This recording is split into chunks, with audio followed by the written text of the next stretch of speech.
Hello friends, welcome back to Rajunotes channel, the weekly current affairs update.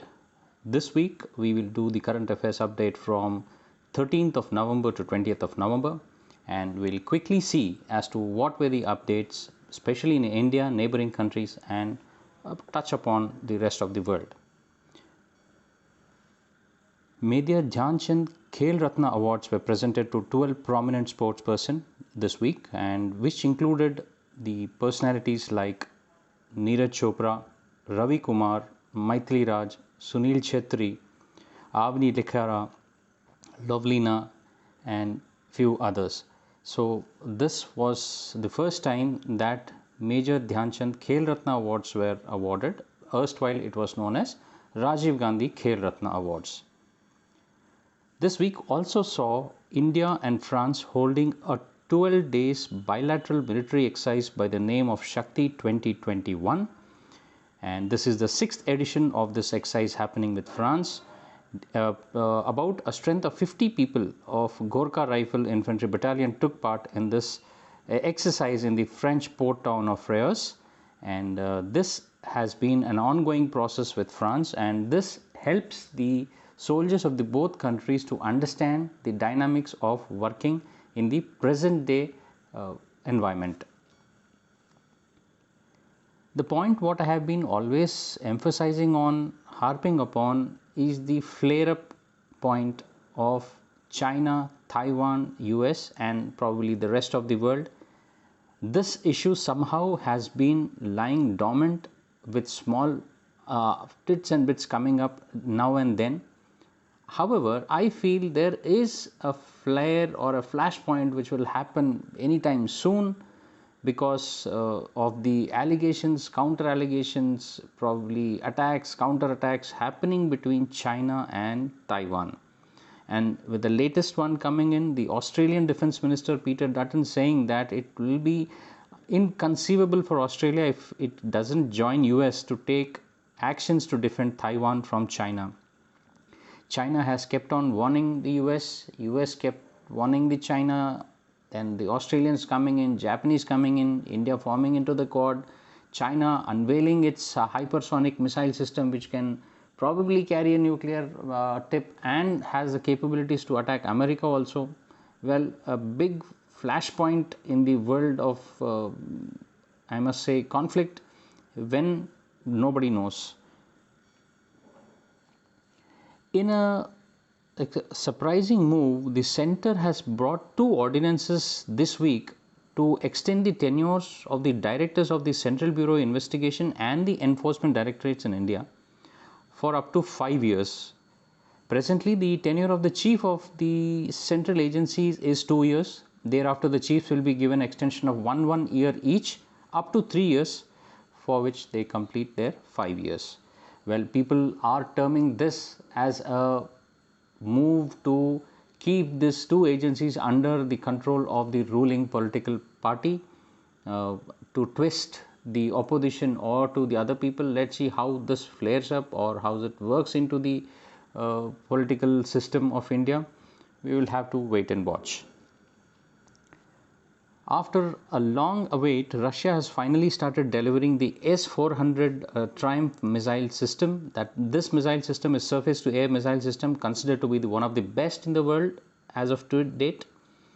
And we all are aware that India is supposed to get 5 squadrons of S-400 according to the deal which was signed in 2018. This missile system has the capability to engage the enemy targets as far as up to 400 kilometers. China has already deployed the S-400 squadrons. We know that this is a Russian equipment, and in 2000 during the Trump's administration, they had already threatened India of sanctions if India buys this weapon system. But somehow now one of the congressmen in the US Senate had the other day said that the India should be given an excuse and it should be allowed to procure this missile system as to keep the regional balance with China in place. So as of now, the procurement has started, no sanctions or not even a talks of it up happening. So let's hope we get all these 5 squadrons very soon, and we will be able to counter the Chinese threat. In the field of science and technology, Apple has filed a patent which says that there are special glasses which a person has to wear so that the mobile or the device what he is watching can be only be seen by him, and anyone who is peeping into his device cannot see what is there on his device. Well, this is called as a privacy eyewear, and though the Apple is working on it, let's see how it figures out. As of now, the mobile phone detects your face with the specialized specs or the eyewear, and once it gets connected with your eyewear on your facial features, then it will start displaying the images. Otherwise it can be a blank thing. So basically a secrecy thing coming in the field of science and technology.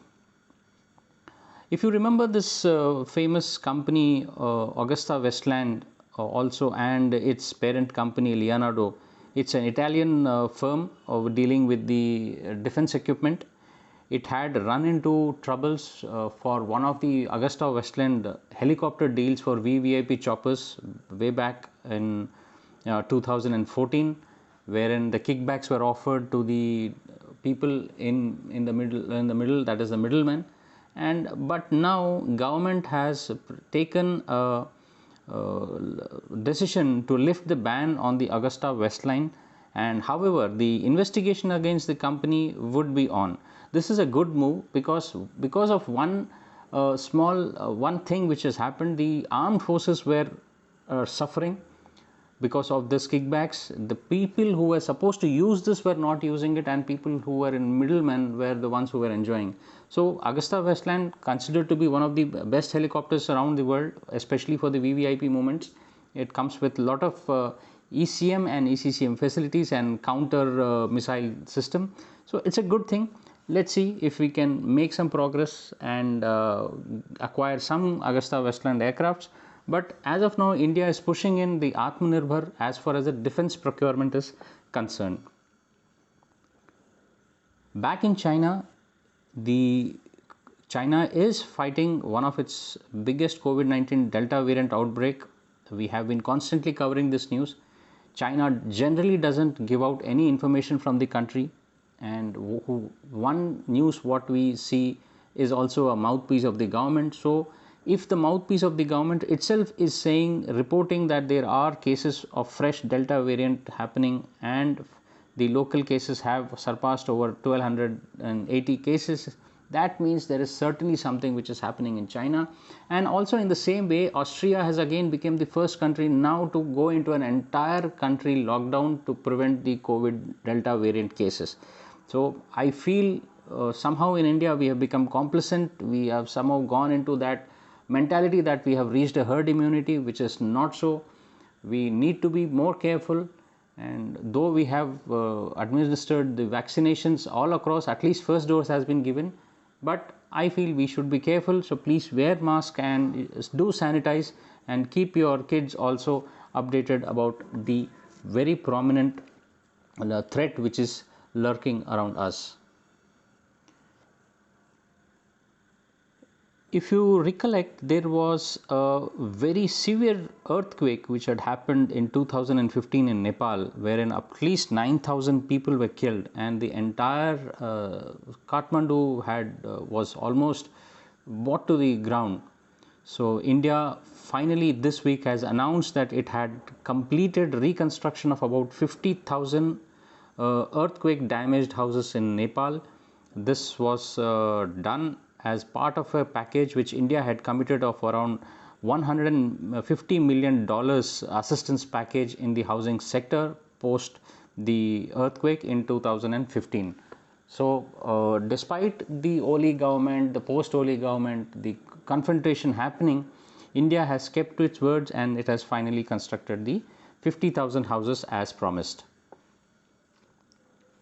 The erstwhile Habibganj railway station in Bhopal has been renamed as Rani Kamlapati railway station, and she's the last of the Hindu queens of Bhopal who had defended the Bhopal.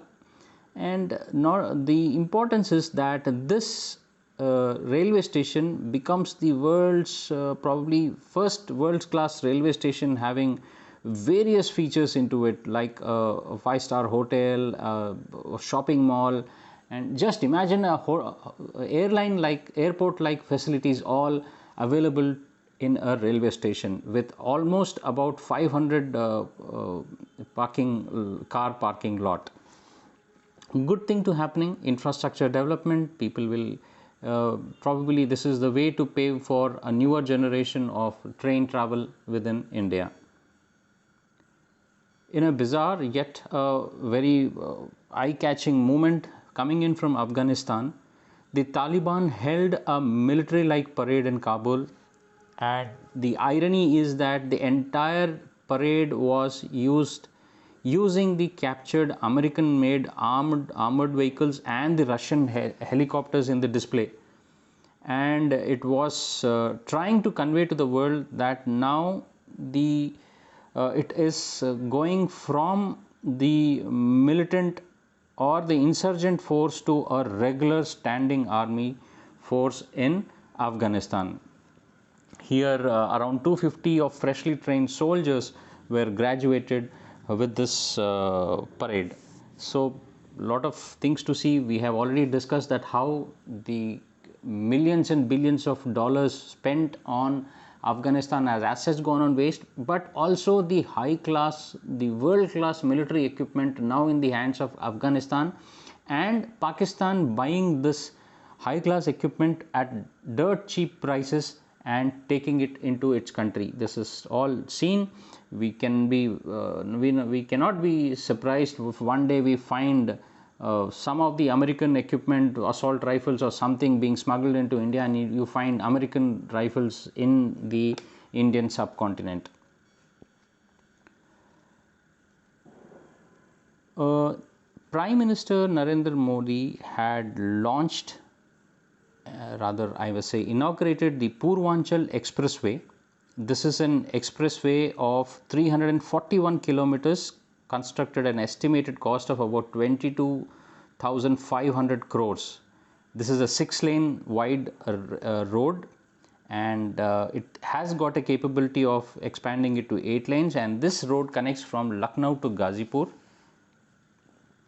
This road, as part of it, has been presently converted to airstrip, that is emergency airstrips. If you must have noticed, there in some visuals in the news wherein the fighter aircrafts, the transport aircrafts of CJ-130 landing on the strip. Even Prime Minister landed on this road and inaugurated this particular airstrip. The point to note here is there can be a debate as to, now India has got various airstrips wherein the emergency landing of aircrafts of all types can be taken, but does it really boost your can it be compared to your airfields during the emergencies? Well, it is a debatable point, because it is just not the runway. There is a paraphernalia which needs to be taken care of, especially when an aircraft or an fighter jet lands and takes off. So, well, yes, this can be helpful only in case if enemy is successful in destroying our airfields, military air bases, and our flights are in air.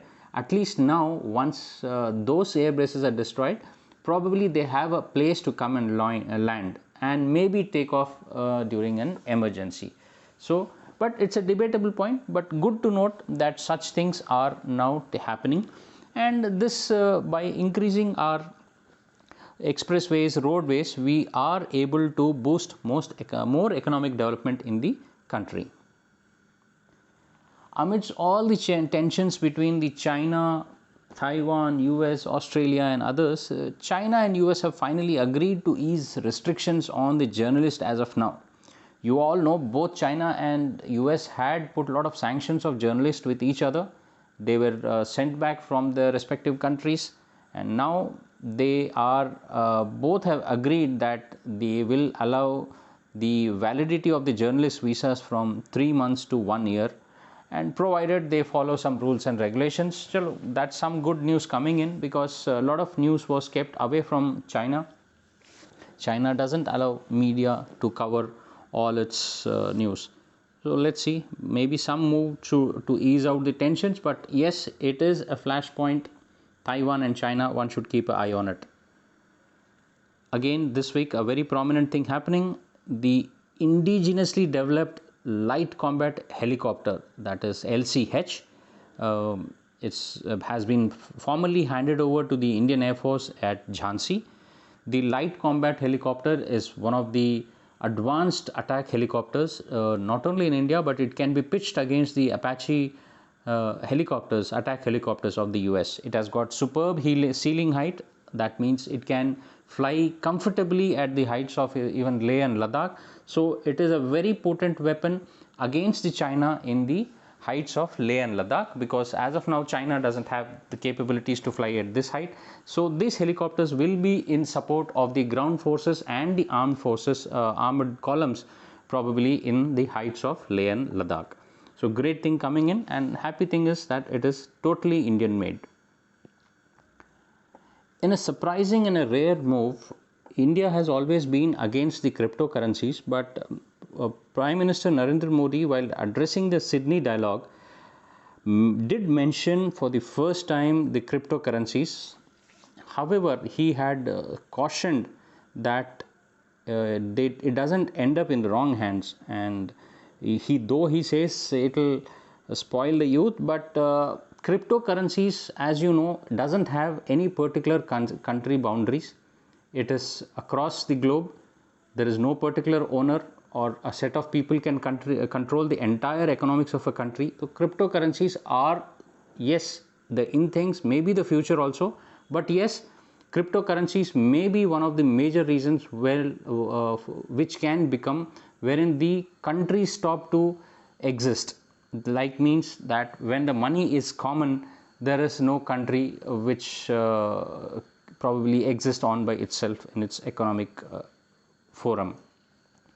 As of now, he has given indications that in India, people can't use cryptocurrencies as a form of cash or as form of savings, but he was hinting at cryptocurrencies being used as bonds, something like mutual funds. We will have to wait and watch on this particular topic as to what he will announce later.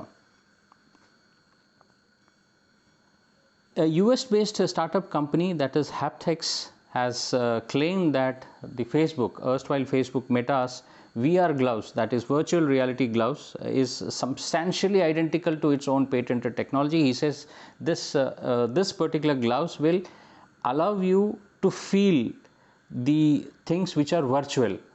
And just imagine you are probably playing a game of a cricket, and you can, as of now, you don't have, when you play, you are basically playing with a joystick. Just imagine you are playing, and actually you can feel the cricket bat in your hands while playing it. So this is that thing. It's a matter of science and technology. So see how this technology can be used in future to get many more things. Well, almost coming to the end of my update. The most firework of this week has been the Prime Minister Narendra Modi's announcement of repealing the farms law.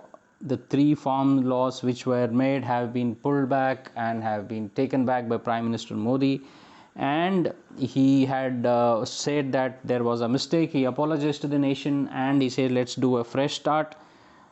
But the political pundits and the critics are seeing this and viewing this as one of the ways to calm down the situation, especially in the states of Punjab, Haryana, thereafter Uttar Pradesh, wherein the farmers' protest is on, and these states are going to elections next year, probably after 3 months. So what some pundits find it as a masterstroke by Modi to finish off one contentious issue. Second, probably pull in the advantages as of now with the farm law or the Bharatiya Kisan Union from there to other thing. Third, probably his entry into Punjab through Captain Amarinder Singh. Fourth, the UP border now getting along with the present ruling party. Fifth, some support being garnered in Haryana. So whatever the move, this becomes the first probable decision which has been rolled back ever since Modi has been the Prime Minister. So let's see how does this fan off in the near future.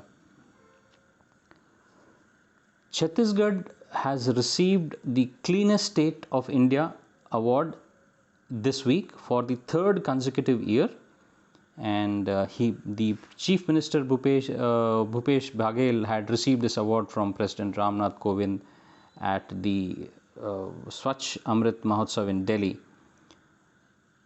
So just a point to note that Chhattisgarh has been coming up as the cleanest state of India. Well, we just had a discussion on the farm bill, and he says Prime Minister went a step ahead, and he says that he will now form a committee on the farm related issues, and he has said that he will look into how to make the MSP more efficient. He said the committee will comprise representative from center and state, some farmers, scientists and economists in this committee. So he will for sure announce something, but I am just anticipating and hoping that he'll wait for this results, elections to complete, maybe a government to be formed at their respective states, and probably something in this direction will happen. Probably the US had for 85 minutes, that is for over and about an hour and a half, Kamala Harris as a president. So this is a history in US, the first US president to be in chair for about 85 minutes, that to a lady.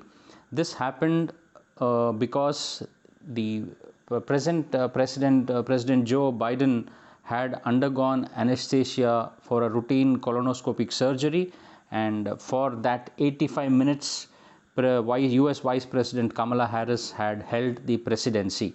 So just that you have, maybe it's a JK kind of a thing, that who is the president, only female president of US. So maybe Kamala Harris, and that too for 85 minutes, happening this week. Well, that's all friends for this weekend's updates. If you're new to my channel, please subscribe it. Help me by encouraging, by pushing that like button, and please do tell your friends to subscribe to my channel. And thank you for joining with me. I have received a lot of support from you. Keep continuing the support, and with a lot of prayers that you stay safe in this pandemic. Stay home, stay safe, look after your people. God bless all. Thank you.